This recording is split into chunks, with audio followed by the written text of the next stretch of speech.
Have you ever felt like a celebrity has culturally appropriated? Yes. Oh. Yes. Yes. Yes. Yeah, I definitely agree with that statement. Yes. Yes. Yes. Yes. Yes. Gwen Stefani, an American singer, songwriter, fashion designer, and actress, has a long history of appropriating culture in her various creative endeavors. In the 90s, she was seen to wear a bindi, which is a large part of South Asian culture, and in 2005, in her music video of Luxurious, she was seen to seductively dance adorned in an Our Lady of Guadalupe shirt while also imitating Hispanic culture.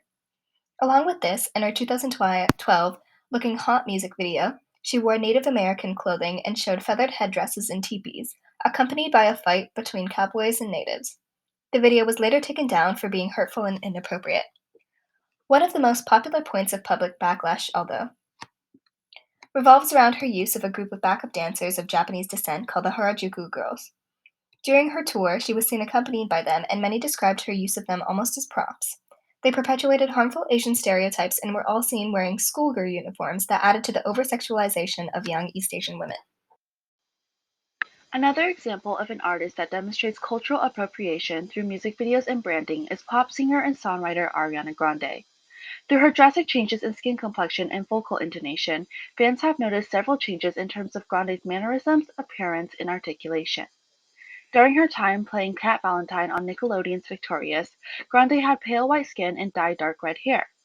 As she transitioned into her solo music career, Grande left the red hair behind for a long dark ponytail and a dark tan. Since Ariana Grande is of Italian descent, this was not immediately alarming to anyone. Her continual skin darkening became more extreme around the time the singer dropped her third studio album, Dangerous Woman, where she explored the genre of R&B and rap, both forms of African American music. Grande was often featured alongside African American pop rap artist Nicki Minaj for music collaborations, and when the duo performed their song side to side at a music awards show, many fans noticed that their skin colors were very similar.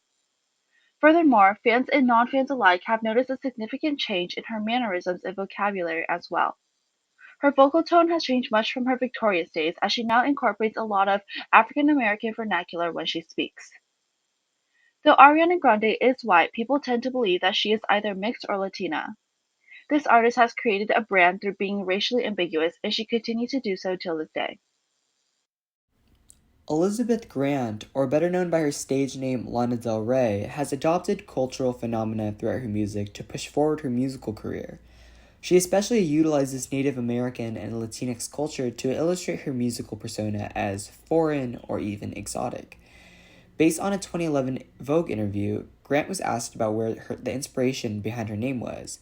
She states, quote, "I wanted a name I could shape the music towards. I was going to Miami quite a lot at the time, speaking a lot of Spanish with my friends from Cuba. Lana Del Rey reminded us of the glamour of the seaside.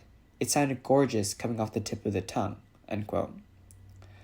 Her appropriation of these cultures can be noted in the early aspects of her musical career, especially when she wore a native headpiece in her music video Ride, based off her mini studio album Paradise. She further employs this, quote, exotic persona in the lyrical aspects of her second studio album Ultraviolence, especially within songs like West Coast.